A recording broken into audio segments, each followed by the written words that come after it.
Hey, Rob Tapper here, University of Montana. Welcome to our Trombone Masterclass. I'm excited to talk to you and work with you today.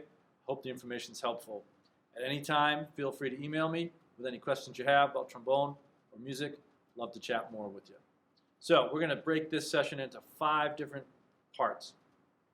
First part is just going to be general information about music. Second one is we're going to talk about playing considerations, especially having to deal with the trombone. We're also going to chat about trombonisms, things that the trombone does and you can do to make your section sound better and your playing sound better when you're by yourself. We're also going to dig into making sounds fun. And that has to do with scales, of course. So here we go. We all want to be good. So a wise man once said, mediocrity sucks. So whatever you do, just decide you're going to do it and you're going to do it really well. You're into music, you're in band, you're in jazz band, so you already have an artistic mind and you already know what it's like to utilize that. So always strive for being the best. We always want to make sure that we're listening to the music that we're playing. If we really like rock and roll, if we really like any other kind of music, we want to spend some time listening to it. Discover, be curious about that music. And while you're doing that, you want to make sure that you're checking out the players of your instrument and finding your heroes, even players that are not your instrument. But find your heroes. I play a lot of classical trombone. I play a lot of jazz trombone. I play some funk. I have players that I like to listen to that when I'm playing those instruments and I'm playing those styles of music, I want to try to sound like. And lastly, we want to make sure that we get next to the great players and teachers in this world. So if there's a great player or teacher somewhere near you, reach out to them. Don't be shy. Reach out to them and spend some time with them. Find out what they do and how they do it so that you can be great at what you do. Next, we're going to talk about how it's never too early to be a professional and what that means, no matter what age you are. First thing is to be on time. On time doesn't mean sitting down when the bell rings or when the conductor gets on the podium or the director's in front of the band. On time usually means being 5 to 10 minutes early. Making sure you have everything you need. Mutes, pencils. See that video called What's in My Case. That'll give you a better idea about what I'm talking about. Now, being early when you're in school is a little tricky because you don't have that much time between passing periods. But I would say, you all like band, you all like jazz band. Hustle. Get there. Get there as early as you can. Be ready to go. Next thing is be nice and friendly all the time. No matter who you talk to in the world of professional music or any other field, they talk about wanting to work with people that are friendly and nice. And don't be judgmental. We all have that tendency. Because of our egos, we all somehow want to prove that we know what we're talking about. You know what you're talking about. Feel good about it. You don't have to let everybody know what you're thinking. So try not to be judgmental. When you're playing in a group, no matter what the group is, my job is to make everyone around me sound and feel better. So take that however you want to take that and do your homework, do your listening, write the stuff in your parts, make sure that you're playing things really, really well so everybody around you sounds better. Now, walk the walk. That's a big one. Be on time, be early, do all the things we're just talking about. You don't need to let everybody know you're doing them. You just do them. Feel good about it. Know that you're doing good things and you're putting out that kind of positive energy, not only in your jazz band, in your sections, but in your schools, but out there in the world. It's really great. And lastly, pencils. I'm a stickler. Anyone that has worked with me before knows this. Write down what you need to write down in your parts. Here's the key. So you don't make the same mistake twice. You want to make sure that you're playing something. Everybody makes mistakes. You're allowed to make mistakes. Go ahead. If you're not making a mistake, you're not trying. It's never too early to be a professional. Our second part of the masterclass is going to be jazz is a legato style and how to work on that. The considerations of the trombone playing legato is very tricky, so you have to spend a lot of time on it. The best book in the world for that is our Rochu Melodious Etudes in our classical world. So hopefully you're taking some lessons and working on those. That's the same exact tongue, that legato tongue that we use in jazz. Trumpet players all around the planet use Arbin's and Clark studies. We're going to do one of those right now for you. And if you take that and work on it in every key, and then you can also work on it in different sounds, major, minor, it's going to help you a lot. But the first thing we do is we always work with the truth. I'm going to put this truth on 84. But instead of that being 1, 2, 3, 4, I'm going to utilize that as my hi-hat. So it's going to be on 2 and 4, which is a little tricky to get used to, but really valuable when you're playing. 1, 2, 3, 4, 1, 2.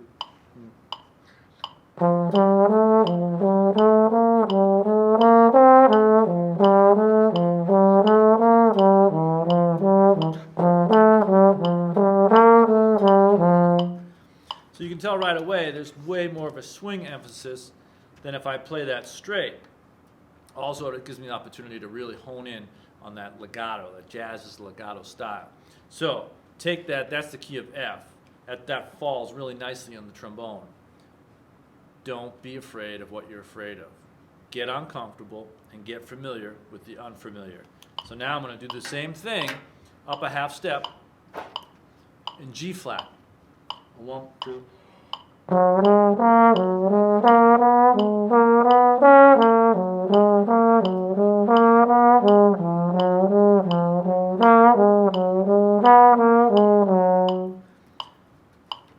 Work on making that sound and feel as good as your easiest keys, the ones that you're familiar with.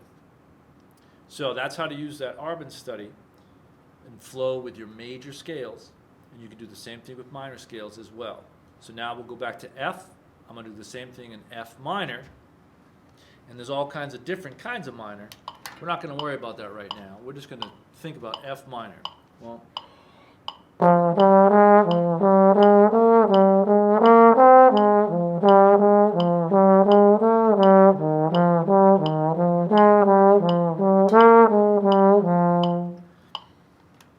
so for you out there taking notes, that can either be your Dorian minor or that can be your natural minor. Those are using the same 7th on that minor sound. So that's how to use the Arbin study, or even just some simple, quote, scale study, unquote, to make yourself feel better about what you're doing and get flow around the horn and also work on time and feel at the same time. Next up, we're going to have some fun with sounds. We're always told to practice our scales, so we need to make it fun because it ends up being work, it ends up being a job. So here's some fun ways to deal with sounds, scales, and also at the same time work on our feel, work on our time and our style, and get to know the sounds a lot better so we can be more familiar with them when we're improvising and in any situation. So we're going to take our C major sound. In black, we're going to go up the scale.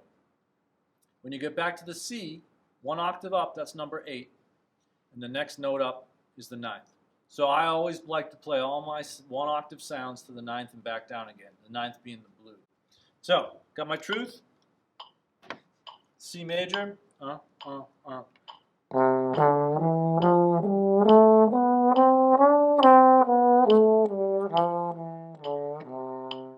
I get back down to the bottom, I want to arpeggiate or verticalize that sound. 2 ways to do it. In concert band, often we will do the 1, 3, 5, 8, the octave at the top in black. In jazz, we're oftentimes using some of those other notes. So we're going to use the 7th, the B natural, and we're also going to use the D as the 9th. And that's in blue. A little different sound. So we go up the scale, down the scale, then we arpeggiate using the blue, using the 7th and the 9th.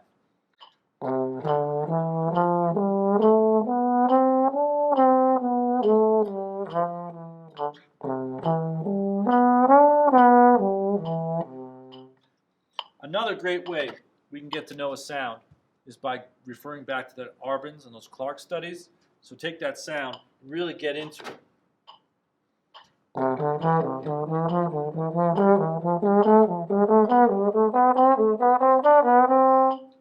Go up and down those, make that feel really good, right? You want to make sure you're playing them. There is no fast and slow when you're working on things.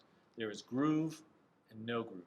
So no matter what you're working on, make sure you got a groove to it. So after we've done our Arbin sound, we've done our scale up and down, we've done our 7th ninth arpeggiation. We do the arbans. We get that feeling really good. Everything's legato. Then we move on to thirds. This one you do in concert band all the time. So in green, we do the thirds ascending.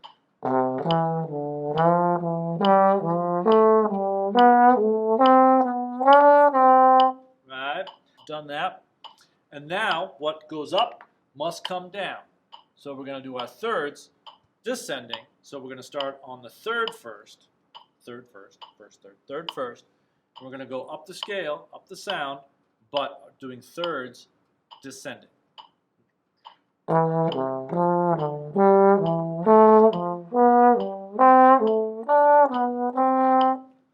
That's a little different sound, and it's a little less familiar, but well worth it. And here's why. Now, we're going to alternate the two. So we're going to go up a set of thirds, then down a set of thirds, then up a set of thirds, then down a set of thirds.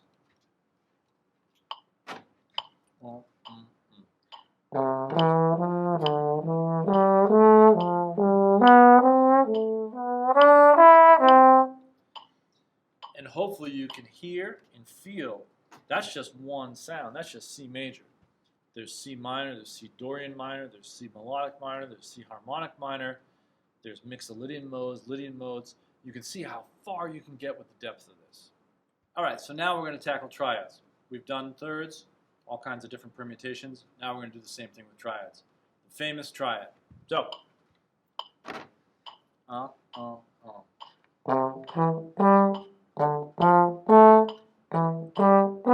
So those are done very well in time, but they weren't legato. I don't know if you caught that or not. And that's fine to work on that. Just as long as you're aware that you're not working on legato, you are actually working on a different kind of articulation. So we'll go through that, the same articulation.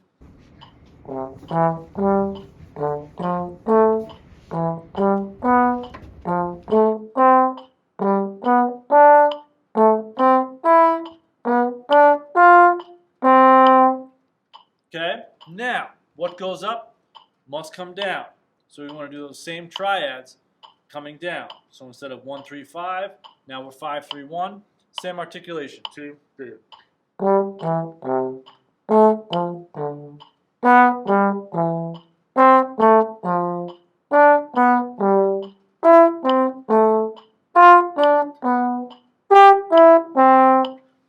Now, of course, what we did with the thirds, we're going to do with the triads.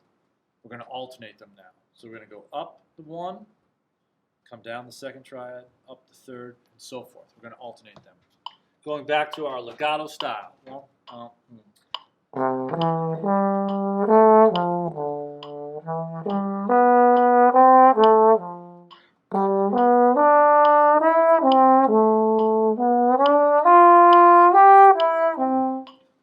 then we want to do the same thing in reverse. Now, we're going to dig into some really cool stuff with our sounds. Half-step approach. Just taking a half step below or above a note, this becomes the process of encircling notes. It's heard in great players all over the place. So we're going to, before we play the first note, we're going to take a note that's a half step below that of the triad. So the first triad, C, E, G, we're going to play a B before we get to that triad. Second triad, D, F, A, we're going to play a half step below D, a C sharp. So we're going to do all of our triads ascending with the half step approach in red.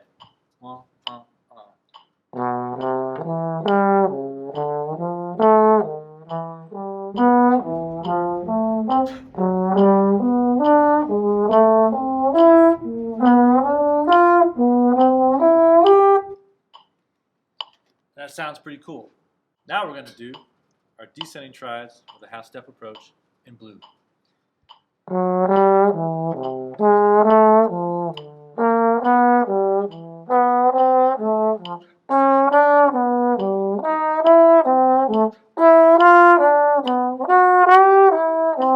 And here's our final step. Now we're going to alternate. So we're going to go up the one chord with our half step approach, down the two chord with our half step approach. So we're going to mix and match between the two colors. Here we go. And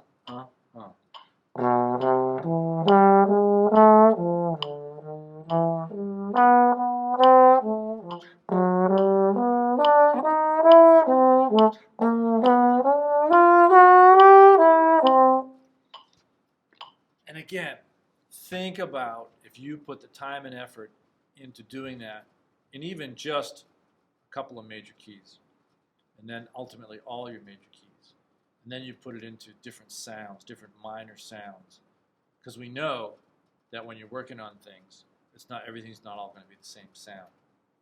So, trombonisms. Now we're going to talk about using alternate positions to sound and feel better. Two really big alternate positions that we use when we play trombone, especially when we're playing lead trombone, is the D in fourth position and the F in fourth position. These are both above the staff. So in that lick that we have, common, the D to D, C, D, that sounds okay. But if we take that second D in fourth position, we can use a natural slur, and we don't have to do any work on it. And we can also put a turn in there. Same thing with F in fourth, same lick, harmonic above it, F, E flat, F. Coming into first position for that second F sounds okay, but if we take the second F in fourth, we can really get some bite on that. And also falls. It's always a really curious thing, falls. I really recommend you working on falls two different ways. The natural reaction for a trombone player is to do a fall outward, That's natural, 2, 3. We do that all the time. I challenge you and invite you to try to figure out how to do a fall coming inward. So instead of we come in, it's a whole different sound. And sometimes when you're playing trombone, you're falling with the trumpets and or the saxophones. So sometimes it sounds cleaner if you try to come inward and catch those partials the same way a saxophone and especially trumpets will do. So now we're going to do what I call steps to learning a tune. The jazz language can be so ambiguous. It can be tricky sometimes figuring out how to get from A to B to C to D. What we're going to do right now is outline those steps, hopefully make it a little easy for you so you get a chance to work on tunes and have some fun playing with people. So we're going to work on the first 4 bars of the standard Autumn Leaves. By going through these steps, hopefully you'll get a better understanding and gain more confidence. So the first thing when we're learning a tune is the melody. If you're going to learn the melody of a tune, you have to listen to different recordings of it. You can't just learn a melody from a real book or a lead sheet you have. So, first 4 bars of Autumn Leaves. Always hanging with the truth. 1, 2.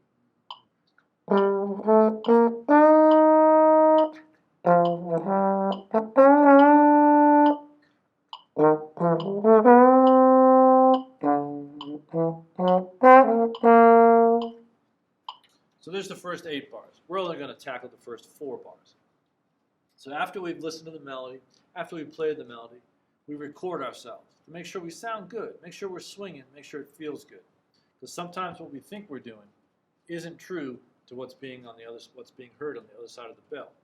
So record yourself playing all these steps as often as you can. All right, so we've got the melody, we've listened to it, we've played through it, we made it feel really good. Now we got to get into the harmony. So first thing we do is we're going to take the roots of the chords and we're just going to play through them, first in whole notes, just to get how much time lasts for every chord, the harmonic rhythm. 2, 1, 2, 3.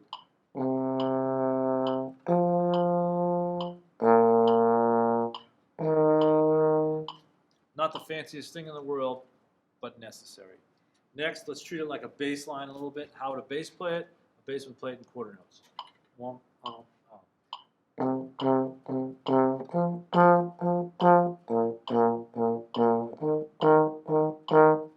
So that starts to feel just a little bit better.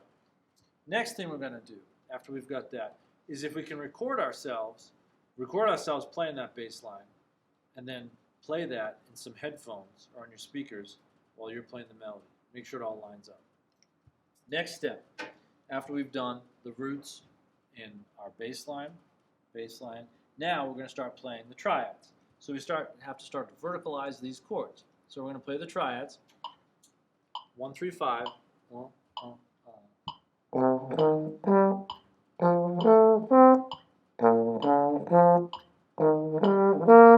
Sounds simple again, but so necessary.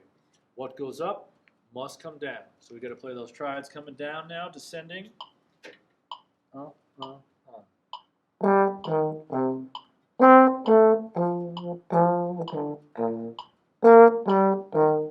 And you can start to hear how those sounds are built up.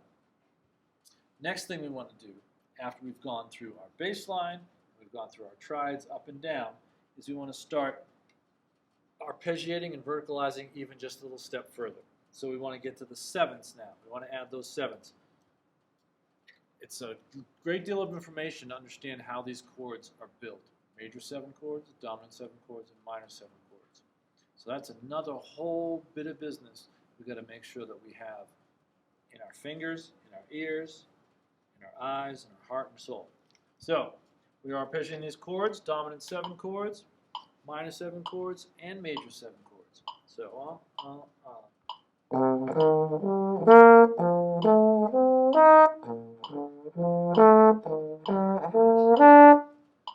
you can definitely hear the sound of all those chords as they're going by.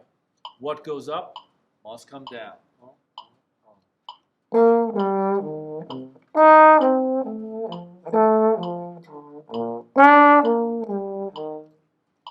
Now, even if that's your first steps to improvising, and you just embellish those sounds, you're still going to sound pretty good because you're making the changes. Cool. So now, after we've done bass line, we've done triads up and down, we've done sevenths up and down, now we have to start targeting those juicy notes, the guide tones, the thirds and sevenths. Those outline the chords, and they make the sound happen. So we're now going to target the thirds, so we're going to go from the root of each chord to the third of each chord. Some of them are major thirds, some of them are minor thirds.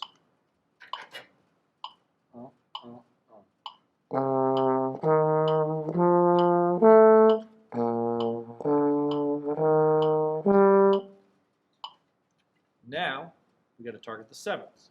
So now we're going to go from root to seventh. But instead of jumping all those sevenths, major and minor sevenths, we're going to put the sevenths below the root. It's a little easier to manage, especially for younger players. So now we're going to do roots and sevenths.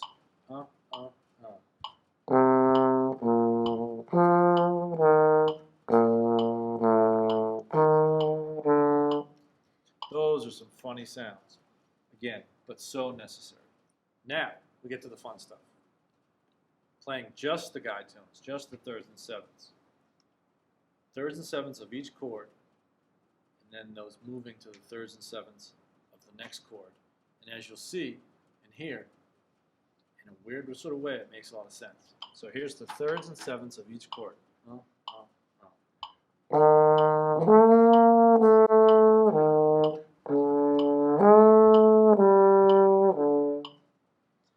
And you can totally hear the movement of all those chords as they're going by. What goes up must come down. We just started that little pattern on the third. Now we're going to start on the seventh, so everything's reversed.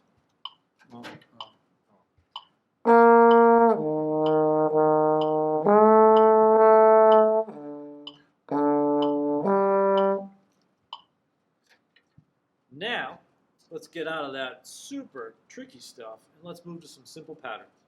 Simple patterns like 1, 2, 3, 5 over chords, and then reverse it, 5, 3, 2, 1. So, first pattern, 1, 2, 3, 5.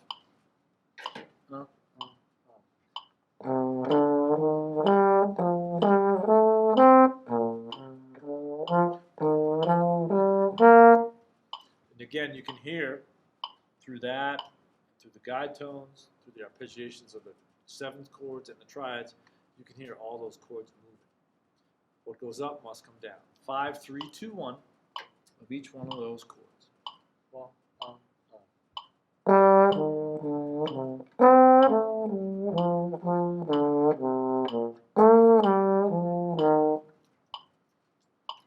my recommendation is all along the way through all these steps, because it can be a little tricky, have some fun improvising in between.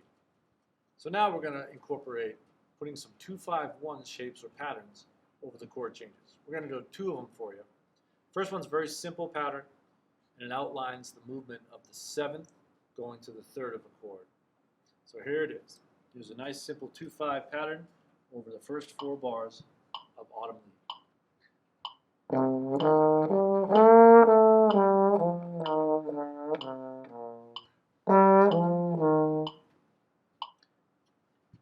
The E flat major 7 chord at the end, I'm merely taking the same shape, 3-2-1, that I took in the B flat major 7, just transposing it to E flat.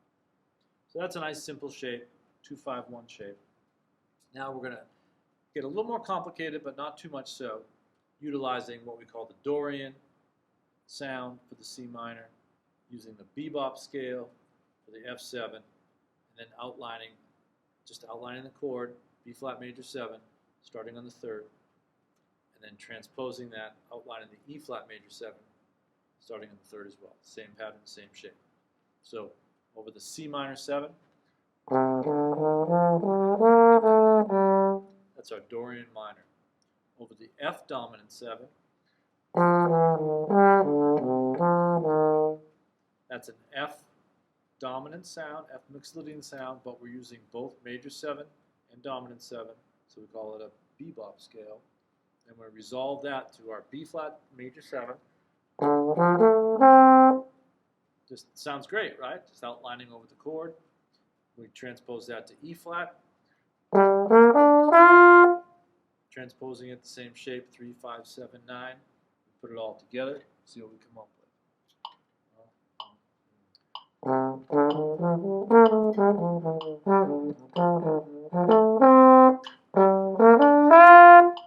So we've got a simple 2-5, and then we've got a more complex 2-5, all being able to define it as you're playing it and work on it.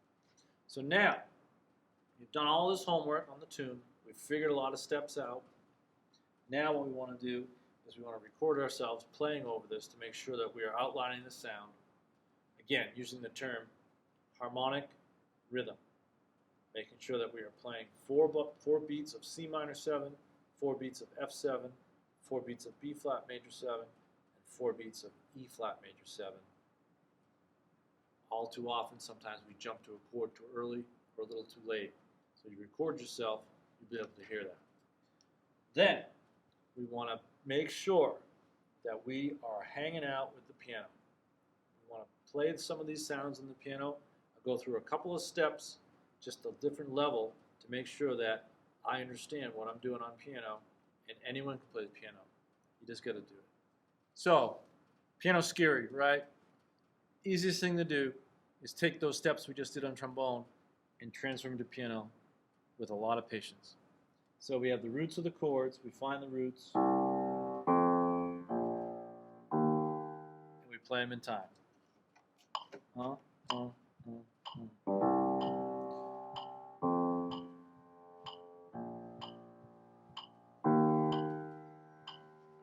And then same exact steps, we try to find the triads, we try to find the 7th chords. So here's what we call just playing 1, 3, 5, 7, root position, all the chords we're going to play.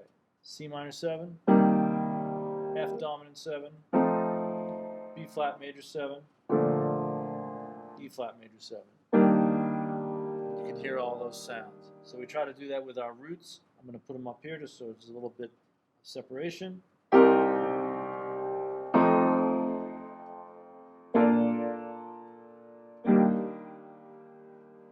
Not the hippest thing in the world, but you got to start somewhere. You got to jump in, so don't be afraid of that.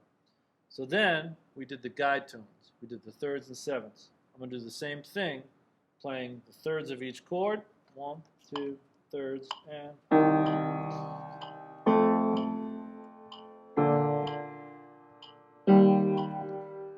you can hear all those sounds. Let's add the 7th to that. So roots in my left hand, 3rds and 7ths in my right hand, all root position as we call it. 1, 2, 3, and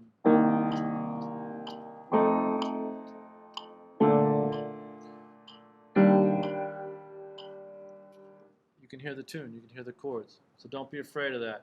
Then we want to try to flip those guide tones the same way we played them, switching them up so they're leading to each other so our right hand isn't jumping around like a leapfrog. 1, 2, 3, 1.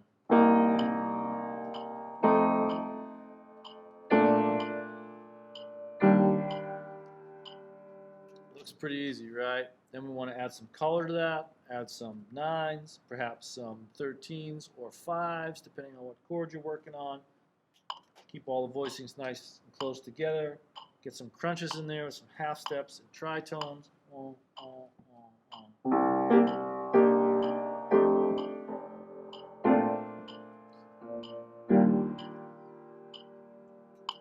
Now it's going to take a while, but oh man, is it worth it. All right, so we've gone through all these different steps. We've hung on the piano a little bit, and now we're going to try to put it together. So what I'm going to do now is I'm going to create a little jazz etude. And the etude is going to be using some of those materials we used, as well as maybe embellishing them for a little creativity. And you should be able to hear all the different steps we did. So I'm going to go through those 4 bars. I'm just going to loop those 4 bars. And you're going to hear a whole bunch of stuff that we did and see if it makes sense to you.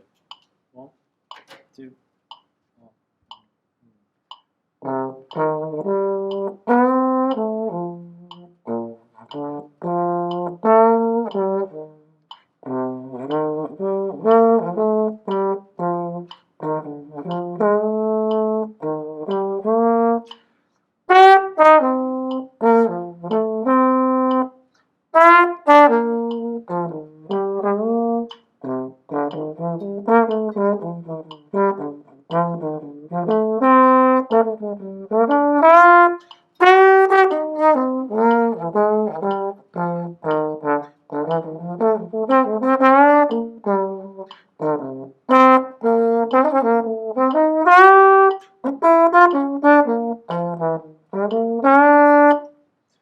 And while I'm doing that, I'm recording myself so I can hear what I'm doing and how I'm doing it. Because I might end up playing something I've never played before that I'm like, whoa, what is that?